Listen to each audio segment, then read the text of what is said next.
back to my channel. This week I will dive into something that I'm not really as comfortable talking about to the world. We have a bit of a windy situation here, so forgive me if the background is a bit noisy, but today I want to talk about my outsider story and the reason why for many years, I think until recent, I really believed that nobody liked me. Until a few years ago I thought I wasn't really very likable, and I somehow thought that I was the odd one out. I was just too odd to have friends, and this belief stems from my childhood and my teenage years and years of bullying. So I was bullied from age 4 or 5, kindergarten, well into high school, something like 15 years old, when I failed class, and then I got into a new class with new classmates. That was the first time that I made friends at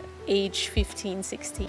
And even long after that, I kind of felt different. I felt different in every sort of way, from my interests to the way I was dressing, because I did not care at all what I looked like. My focus was so much on the outside that I did not care if I had my shirt on backwards or if the colors of my clothes or if my outfit were matching.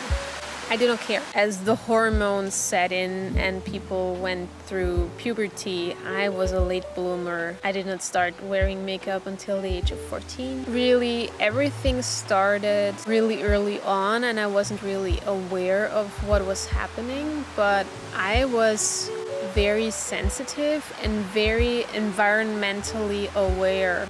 While I was not talking to anybody and very kept to myself, when I was talking to people, I seemed weird and strange. So the first thing I remember being brave enough to talk to others was in kindergarten, when I saw a few boys and girls collect snails and cut them open with a knife. I don't know why they would do that in the first place, but they started tormenting the animals, and I got really angry with them. I was really upset.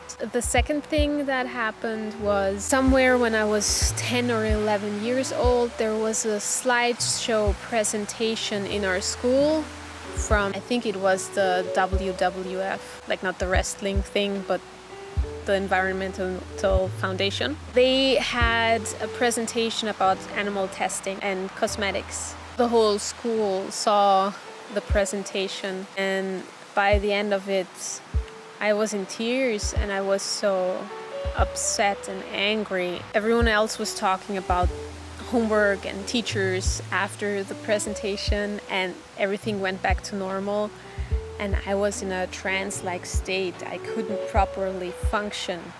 It was really intense for me, and the weirdest thing was that I felt so alone.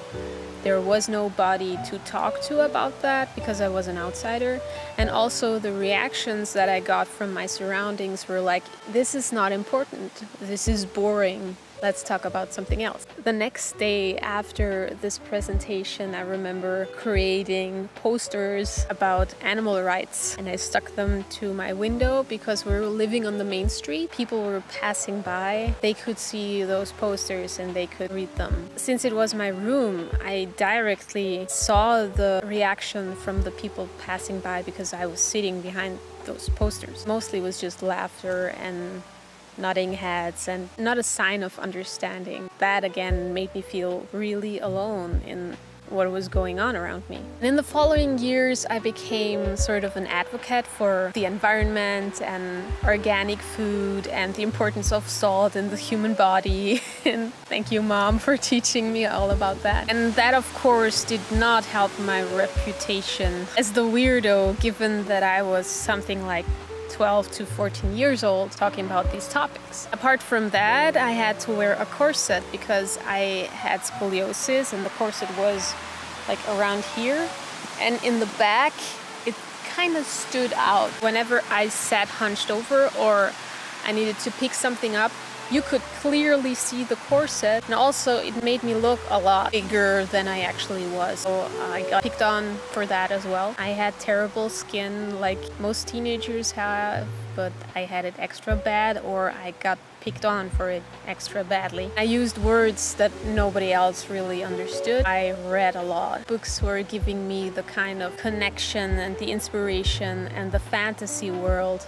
But firstly, the human connection that I actually crave. I loved Sailor Moon because I kind of admired the girls for their friendship that they had. And then, as of age 14, the biggest influence that I ever had throughout my teenage years, well into my 20s, was Dharma Finkelstein from Dharma and Greg, because she had everything that I ever wanted.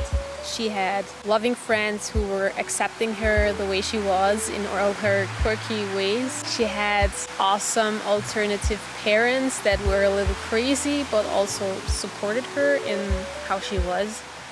She had a soulmate who really wanted to understand her, who wanted to work on the relationship while he was so different. She had a colorful home, and first and foremost, she had a really deep connection with spirituality and rituals. Dharma wasn't giving energy to the people that did not like her, and I found that really inspiring. All this time and all these years, even in my adult years, and even now as I am 32, I often believe that all of this, since I wasn't experiencing friendship the way normal people do, I still thought that all of this was somehow my fault. Only now do I understand that I was seeing and feeling things differently, that I had a message to share that just did not have any receiver at the time.